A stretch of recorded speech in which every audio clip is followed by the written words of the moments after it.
إن الله اشترى من المؤمنين أنفسهم وأموالهم بأن لهم الجنة يقاتلون في سبيل الله فيقتلون ويقتلون وعدا عليه حقا في التوراة والإنجيل والقرآن ومن أوفى بعهده من الله فاستبشروا ببيعكم الذي بايعتم به وذلك هو الفوز العظيم. التائبون العابدون الحامدون السائحون الراكعون الساجدون الآمرون بالمعروف والناهون عن المنكر والحافظون لحدود الله وبشر المؤمنين. ما كان للنبي والذين آمنوا أن يستغفروا للمشركين ولو كانوا أولي قربى من بعد ما تبين لهم أنهم أصحاب الجحيم. وما كان استغفار إبراهيم لأبيه إلا عن موعدة وعدها إياه فلما تبين له أنه عدو لله تبرأ منه إن إبراهيم لأواه حليم. وما كان الله ليضل قوما بعد إذ هداهم حتى يبين لهم ما يتقون إن الله بكل شيء عليم. إن الله له ملك السماوات والأرض يحيي ويميت وما لكم من دون الله من ولي ولا نصير. لقد تاب الله على النبي والمهاجرين والأنصار الذين اتبعوه في ساعة العسرة من بعد ما كاد يزيغ قلوب فريق منهم ثم تاب عليهم إنه بهم رؤوف رحيم. وعلى الثلاثة الذين خلفوا حتى إذا ضاقت عليهم الأرض بما رهبت وضاقت عليهم أنفسهم وظنوا أن لا ملجأ من الله إلا إليه ثم تاب عليهم ليتوبوا إن الله هو التواب الرحيم.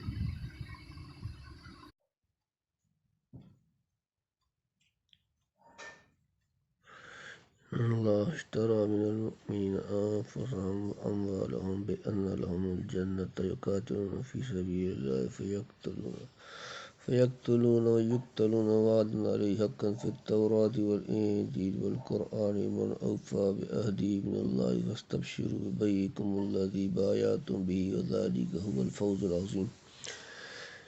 إن بے شک اللہ اشترى خرید لیے من سے المؤمن جمع انفسهم ان کی جانیں و اموالهم اور ان کی مال بأن اس کے بدلے لہم ان کے لیے الجنہ جنت جو قاتلون وہ لڑتے ہیں فی میں سبیل اللہ کی راہ فیقتلون سو مارتے ہیں یقتلون مارے جاتے ہیں وعدہ علیہ اس پر حقاً سچا فی تورات میں والانجیل اور انجیل القرآن اور قرآن من اور کون اوفا زیادہ پورا کرنے والا بعہدی اپنا وعدہ من اللہ سے فاستبشروا پس تم خوشی مناؤ بیعکم اپنے سودے پر الذی جو کہ بایعتم تم نے سودا کیا بھی اس سے ذالک اور یہ ہوا وہ الفوز کامیابی العظیم عظیم. اللہ نے خرید لی مسلمانوں سے ان کی جان اور ان کا مال اس قیمت پر کہ ان کے لیے جنت ہے لڑتے ہیں اللہ کی راہ میں پھر مارتے ہیں اور مرتے ہیں وعدہ ہو چکا اس کے ذمہ پر سچا تورات اور انجیل اور قرآن میں اور کون کول کا پورا اللہ سے زیادہ سو خوشیاں کرو اس معاملے پر جو تم نے کیا ہے اس سے اور یہی ہے بڑی کامیابی.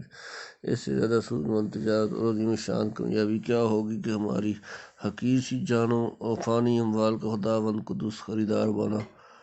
ہماری جان و مال جو فی الحقیقت اس کی مملوک و مخلوق ہے محض ادنا ملابست سے ہماری طرف نسبت کر کے مبیح قرار دیا جو عقد بے میں مقصود بذات ہوتی ہے اور جنت جیسے اعلیٰ ترین مقام کو اس کا شمن سمن بتلایا جو مبیت تک پہنچنے کا وسیلہ ہے۔ حدیث میں نبی کریم صلی اللہ علیہ وسلم نے فرمایا کہ جنت میں وہ نعمتیں ہوں گی جن کو نہ آنکھوں نے دیکھا، نہ کانوں نے سنا اور نہ کسی بشر کے قلب پر ان کی کیفیات کا خطور ہوا۔ اب خیال کرو کہ جان و مال جو برائے نام ہمارے کہلاتے ہیں، انہیں جنت کا سامان نہیں بنایا، نہ یہ کہ حق تعالیٰ بائع اور ہم مشتری ہوتے۔ تلطف و نوازش کی یاد ہو گئی کہ اس ذرا سی چیز کی، حالانکہ وہ بھی فی الحقیقت اس کی ہے، معاوضہ میں جنت جیسی لازوال اور قیمتی چیز کو ہمارے لیے مخصوص کر دیا، جیسا کہ بالجنہ کی جگہ بِأَنَّ لَهُمُ الْجَنَّةَ فرمانے سے ظاہر ہوتا ہے۔ نیم جاں بستادند و صد جاں دہد، آنچ در ہمت نہایت دہد۔ پھر یہ نہیں کہ ہمارے جان و مال خرید لیے گئے تو فوراً ہمارے قبضے سے نکال لیے جائیں، صرف اس قدر مطلوب ہے کہ جب موقع پیش آئے جان و مال خدا کے راستے میں پیش کرنے کے لیے تیار رہیں، دینے سے بخل نہ کریں، خواہ وہ لیں یا نہ لیں، اسی کے پاس چھوڑے گئے۔ اسی لیے فرمایا یقاتلون فی سبیل اللہ فیقتلون و یقتلون۔ سورۃ نمبر 9 سورۃ توبہ آیت نمبر 111۔ یعنی مقصود خدا کی راہ میں جان و مال حاضر کر دینا ہے، بعد مارے جائیں۔ دنوں صورتوں میں عقد بھی پورا ہو گیا اور یقینی طور پر سمن کے مستحق ٹھہر گئے۔ ممکن ہے کسی کو اس وقت گزرتا کہ معاملہ تو بے شک بہت سود مند اور فائدہ بخش ہے، لیکن سمن نقد نہیں ملتا۔ اس کا جواب دیا وعدنا حقا فی التوراۃ والانجیل والقرآن۔ سورۃ نمبر 9 سورۃ توبہ آیت نمبر 111۔ یعنی زر سمن کے مارے جانے کا کوئی خطرہ نہیں۔ خدا تعالیٰ نے بہت تاکید و اہتمام سے پختہ دستاویز لکھ دی ہے جس کا خلاف ناممکن ہے۔ کیا خدا سے بڑھ کر صادق القول، راست باز اور وعدہ کا پکا کوئی دوسرا ہو سکتا ہے؟ ہرگز نہیں۔ لہذا اس کا ادھار بھی دوسروں کے نقد سے ہزاروں درجے پختہ اور بہتر ہوگا۔ پھر مومنین کے لیے خوش ہونے اور اپنی قسمت پر نازا ہونے کا اس سے بہتر کون سا موقع ہوگا کہ خود رب العزت ان کا خریدار بنے اور اس شان سے بنے۔ سچ فرمایا عبداللہ بن رواحہ نے کہ یہ وہ بے ہے جس کے بعد کالت کی کوئی صورت ہم باقی رکھنا نہیں چاہتے۔ حق تعالیٰ اپنے فضل سے ہم ناتوانوں کو ان نونین کے زمرہ میں محشور فرمائے، آمین۔ التائبون العابدون الحامدون السائحون الراکعون الساجدون الآمرون بالمعروف والناہون عن المنکر والحافظون لحدود اللہ بشر المؤمنین۔ التائبون توبہ کرنے والے، العابدون عبادت کرنے والے، الحامدون حمد و ثنا کرنے والے، السائحون سفر کرنے والے، الراکعون رکوع کرنے والے، الساجدون سجدہ کرنے والے، الآمرون حکم دینے والے بالمعروف نیکی کا، والناہون روکنے والے، عن سے المنکر برائی، والحافظون حفاظت کرنے والے، لحدود اللہ اللہ کی حدود۔ بشر اور خوشخبری دو المؤمنین مومن جمع و توبہ کرنے والے ہیں، بندگی کرنے والے، شکر کرنے والے، بے تعلق رہنے والے، رکوع کرنے والے، سجدہ کرنے والے، حکم کرنے والے، نیک بات کا اور منع کرنے والے، بری بات سے اور حفاظت کرنے والے ان حدود کے جو باندھی اللہ نے، اور خوشخبری سنا دے ایمان والوں کو۔ بعض نے سائحون سے مراد روزہ دار لیے ہیں کیونکہ روزہ دار کھانے پینے وغیرہ غذائے مرغوبات سے بے تعلق ہو کر روحانی دارالعلم اور ملکوتی مقامات کی سیر کرتا ہے۔ بعض کے نزدیک اس لفظ کا مشتق مہاجرین ہیں جو گھر بار سے بے تعلق ہو کر دارالسلام میں سکون پذیر ہوتے ہیں۔ بعض مجاہدین کا ارادہ کیا ہے کہ مجاہد اپنی جان تک سے بے تعلقی اور خدا کے راستے میں قربان ہونے کے لیے نکلتا ہے۔ بعض کی رائے میں یہ لفظ طلبہ علوم کے لیے ہے جو وطن کنبہ، راحت، سائش وغیرہ سب کو خیر آباد کہہ کر طلب علم کے لیے نکل کھڑے ہوتے ہیں۔ بہرحال مترجم محقق نے جو ترجمہ کیا اس میں ان سب اقوال کی گنجائش ہے، مگر اکثر سلف کے نزدیک پہلی تفسیر مختار ہے، واللہ اعلم۔ حضرت شاہ صاحب نے فرمایا کہ شاید جی بے تعلق رہنے سے مراد یہ ہو کہ دنیا میں دل نہ لگائے، یعنی خود درست ہونے کے ساتھ دوسروں کو بھی درست کرتے ہیں۔ گویا ان کا کام ہے عبادت حق اور خیرخواہی حق، یعنی نیکی بدی کی جو حدود حق تعالیٰ نے معین فرما دی ہیں ان سے تجاوز نہ کرے۔ خلاصہ یہ ہے کہ بے حکم شرع کوئی قدم نہ اٹھائے۔ یہ سب صفات ان مومنین کی ہوئیں جو جان و مال سے خدا کے ہاتھ پر بک چکے ہیں۔ ما كان للنبي والذين آمنوا أن يستغفروا للمشركين ولو كانوا أولي قربى من بعد ما تبين لهم أنهم أصحاب الجحیم۔ ما كان نہیں ہے للنبی نبی کے لیے اور الذین آمنوا جو لوگ ایمان لائے مومن ان کے یستغفروا بخشش چاہیں للمشرکین مشرک کے لیے ولو كانوا وہ ہوں اولی قربا قرابت دار من بعد اس کے بعد ما تبین جب ظاہر ہو گیا لہم ان پر انہم کہ وہ اصحاب الجحیم دوزخ والے لائق نہیں نبی کو اور مسلمانوں کو کہ بخش چاہیں مشرکوں کی اور اگرچہ وہ ہوں قرابت والے جبکہ کھول چکا ہے بلکہ وہ ہیں دوزخ والے مومنین جب جان و مال سے خدا کے ہاتھوں بے ہو چکے تو ضروری ہے کہ تنہا اسی کے ہو کر ہیں اعداء اللہ سے جن کا دشمن خدا اور جہنمی ہونا معلوم ہو چکا ہے محبت و مہربانی کا واسطہ نہ رکھیں خدا و دشمنان خدا ان کے ماں باپ چچا تایا اور خاص بھائی بند ہی کیوں نہ ہو جو خدا کا باغی و دشمن ہے وہ ان کا دوست کیسے ہو سکتا ہے اور جس شخص کی بابت پتہ چل جائے کہ وہ بالیقین دوزخی ہے خواہ وہی الہ کے ذریعے سے یا اس طرح کے حیرانیوں کفر شرک پر اس کو موت آ چکی ہو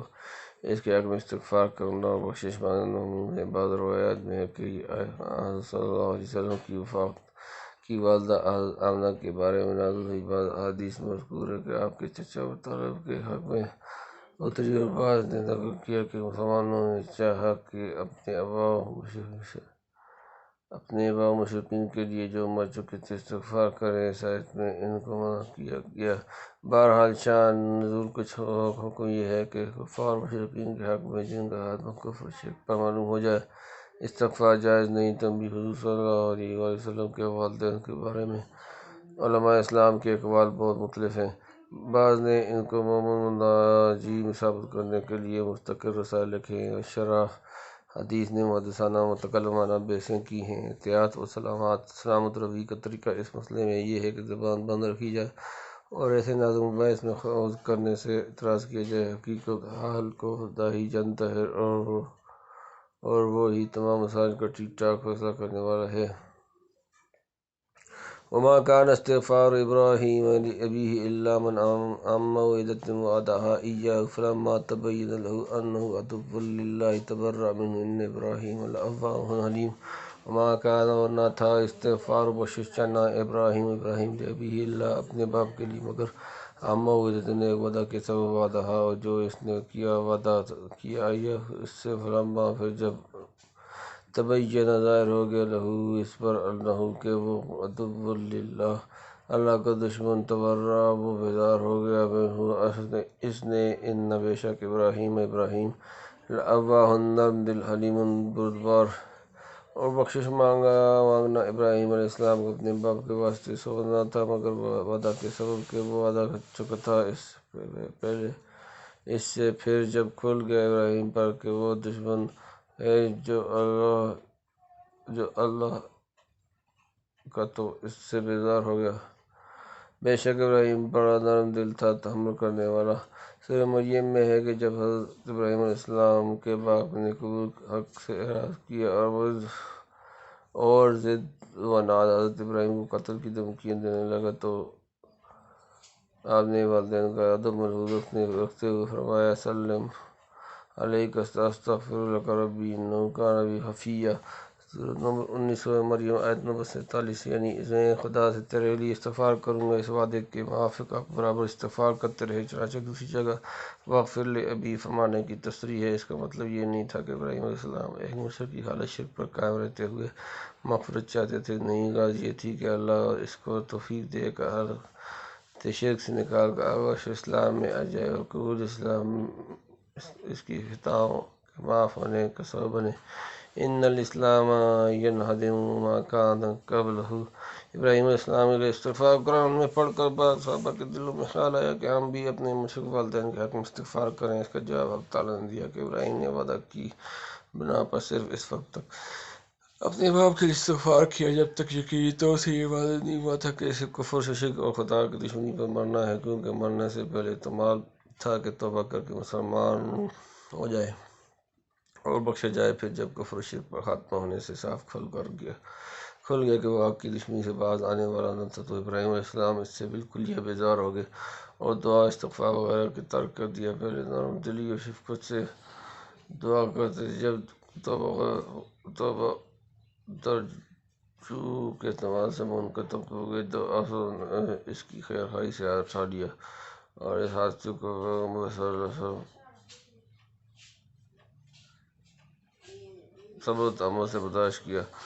حدیث میں ہے کہ محشر میں ابراہیم علیہ السلام عرض کریں گے کہ خداوند تیرا وعدہ ہے کہ مجھے رسوا نہ کرے گا، مگر اس سے زیادہ کیا رسوائی ہوگی کہ آج میرا باپ سب کے سامنے دوزخ میں پھینکا جائے۔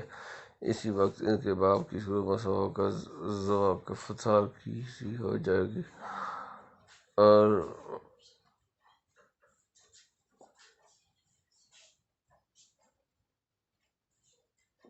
کیونکہ رسوائی کا دار و مدار شناخت پر ہے، جب شناخت نہ رہے گی کیا چیز دوزخ میں پھینکی گئی، پھر بیٹے کی رسوائی کا کچھ مطلب نہیں۔ وما كان الله ليضل قوما بعد إذ هداهم حتى يبين لهم ما يتقون إن الله بكل شيء عليم۔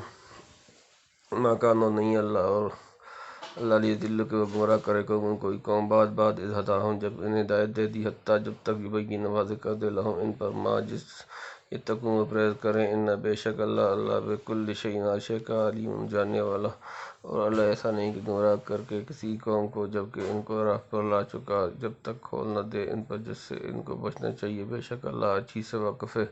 یعنی اتمام حجت اور اظہار حق سے پہلے خدا کسی کو گمراہ نہیں کرتا۔ گمراہی یہ ہے کہ جب خدا اپنے احکام صاف کھول کر بیان کر چکا پھر امتثال نہ کیا جائے۔ گویا اشارہ کر دیا کہ جو لوگ ماننے سے قبل مشرکین کے لیے استغفار کر چکے ہیں ان پر مواخذہ نہیں، لیکن اب اطلاع پانے کے بعد ایسا کرنا گمراہی ہے۔ ان اللہ لہ ملک السماوات والارض یحیی ویمیت ما لکم من دون اللہ من ولی ولا نصیر۔ ان بے شک اللہ لہ اس کے لیے ملک بادشاہت السماوات آسمانوں والارض اور زمین، یحیی وہ زندہ رہتا ہے زندگی دیتا ہے، ویمیت اور وہ مارتا ہے، وما لکم اور تمہارے لیے نہیں من کوئی دون اللہ اللہ کے سوا من سے ولی کوئی حمایتی ولا نصیر نہ مددگار۔ اللہ ہی کی سلطنت آسمانوں اور زمین میں جلاتا ہے اور مارتا ہے اور تمہارا کوئی نہیں اللہ کے سوا حمایتی اور نہ مددگار۔ جب اس کی سلطنت ہے تو اسی کا حکم چلنا چاہیے۔ وہ علم محیط اور قدرت کاملہ سے جو احکام نافذ کرے، بندوں کا کام ہے کہ بے خوف و خطر تعمیل کریں، کسی کی روز و رعایت کو دخل نہ دیں، کیونکہ خدا کے سوا کوئی کام آنے والا نہیں۔ لقد تاب الله على النبي والمهاجرين والأنصار الذين اتبعوه في ساعة العسرة من بعد ما كاد يزيغ قلوب فريق منهم ثم تاب عليهم إنه بهم رؤوف رحيم۔ لقد تاب البتہ توجہ فرمائی اللہ پر النبی نبی والمہاجرین والانصار الذین وہ جنہوں نے اتبعوه اس کی پیروی کی، فی میں ساعت گھڑی العسرة تنگی، من بعد اس کے بعد ما کاد جب قریب تھا، یزیغ پھر جائیں قلوب دل جم فریق ایک فریق میں ہم ان سے، ثم پھر تاب توجہ علیہم ان پر، انہو بے شک وہ بہم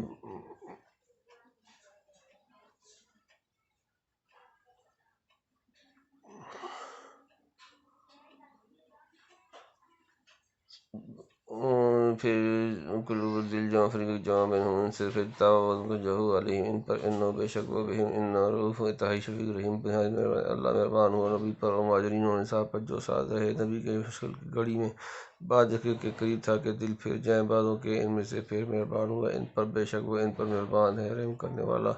مشکل کی گھڑی سے مراد غزوہ تبوک کا زمانہ ہے جس میں کئی اس طرح کی مشکلات جمع تھیں، ساتھ گرمی طویل، مسافر، کھجور کا موسم، اس زمانے کی عظیم شان سلطنت کے مقابلے پر فوج کشی، پھر ظاہری بے سر و سامانی، ایسے کہ ایک ایک کھجور روزانہ 2 سپاہیوں پر تقسیم ہوتی تھی۔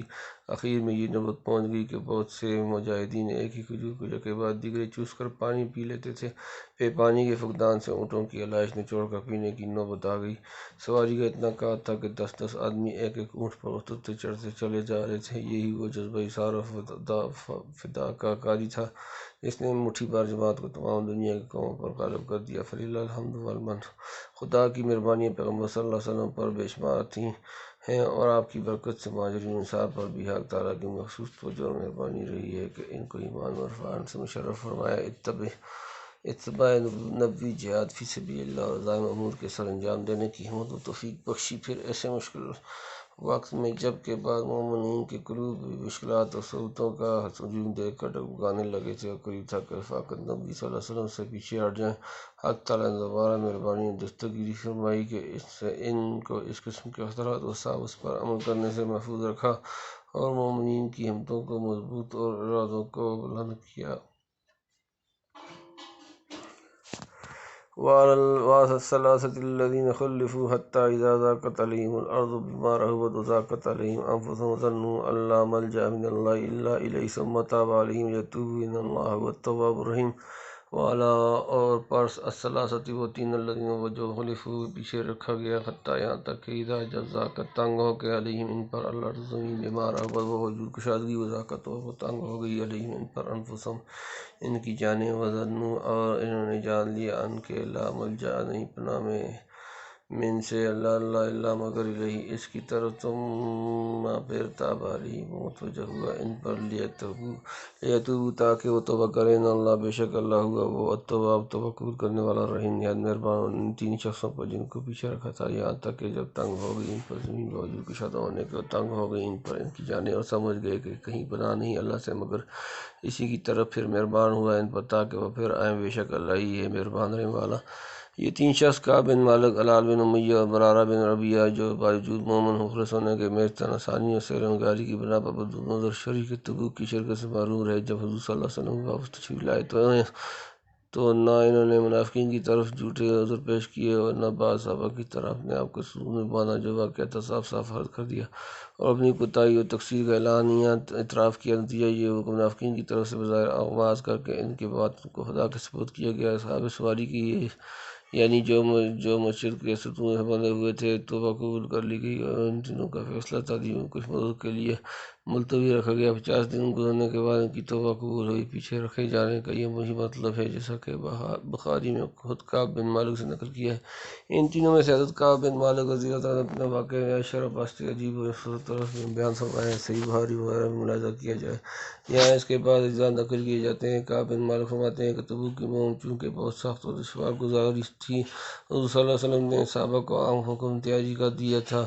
لوگ مقدور و استطاعت کو محفوظ سامان سفر روز کرنے میں مشغول تھے مگر میں بفکر تھا کہ جب چلوں گا فوراً تیار ہو کر ساتھ چلا جاؤں گا کیونکہ بفضل ایزدی اس وقت طرح کا سامان مجھ کو میسر تھا۔ ایک چھوڑ دو سواریاں میرے پاس موجود تھیں۔ میں اسی غفلت کے نشے میں رہا۔ نبی کریم صلی اللہ علیہ وسلم 30,000 مجاہدین اسلام کا حکم دے دیا۔ مجھے اب بھی یہ خیال تھا کہ حضور صلی اللہ علیہ وسلم روانہ ہو گئے تو کیا ہے اگلی منزل پر آپ صلی اللہ علیہ وسلم سے جا ملوں گا۔ آج چلوں کل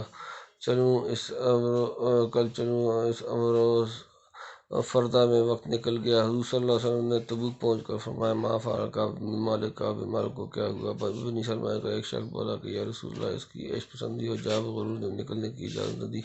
معاذ بن جبل نے کہا کہ تو نے بری بات کہی، خدا کی قسم ہم نے اس میں بلائی کے سوا کچھ نہیں دیکھا۔ حضور صلی اللہ علیہ وسلم یہ گفتگو سن کر خاموش رہے۔ کعب کہتے ہیں کہ آپ صلی اللہ علیہ وسلم کی تشریف آوری کے بعد بہت زیادہ خشت اس سے ہوتی تھی کہ سارے مدینے میں پکے منافق یا موضوع مسلمانوں کے ساتھ مجھے کوئی ماننا نہ پڑتا تھا۔ بہرحال اب دل میں طرح طرح کے جھوٹے منصوبے کاٹنے شروع کیے کہ آپ کی واپسی پر فلاں عذر کر کے جان بچا لوں گا، مگر جس وقت معلوم ہوا کہ حضور صلی اللہ علیہ وسلم خیر و عافیت سے واپس تشریف لے آئے دل سے سارے جھوٹ فریب محو ہو گئے اور طے کر لیا کہ سچ کے سوا کوئی چیز اس کے بارگاہ میں نجات دلانے والی نہیں۔ حضور صلی اللہ علیہ وآلہ وسلم مسجد میں رونق افروز تھی، صحابہ کا مجمع تھا۔ منافقین جھوٹے ہیلے بہانے بنا کر ظاہری گرفت سے جھوٹے رہے تھے کہ میں حضور صلی اللہ علیہ وسلم کے سامنے آیا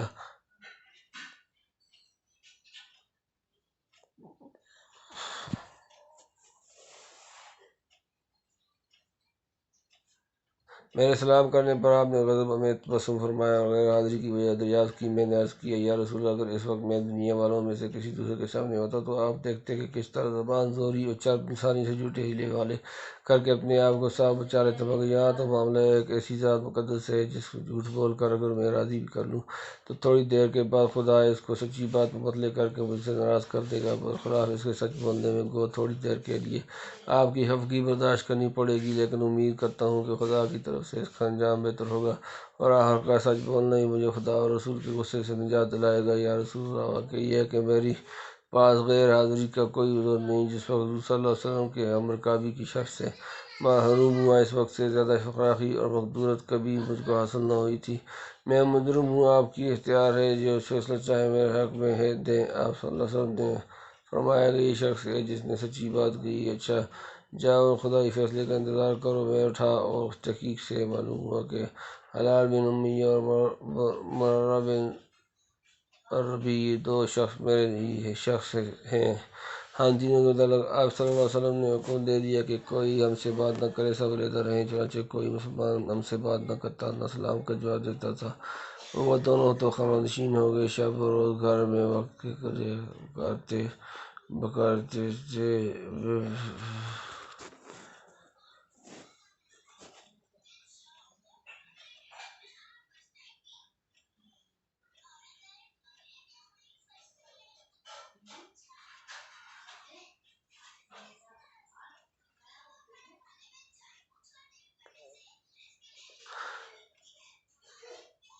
گھر میں وقت یہ پکار رہے تھے۔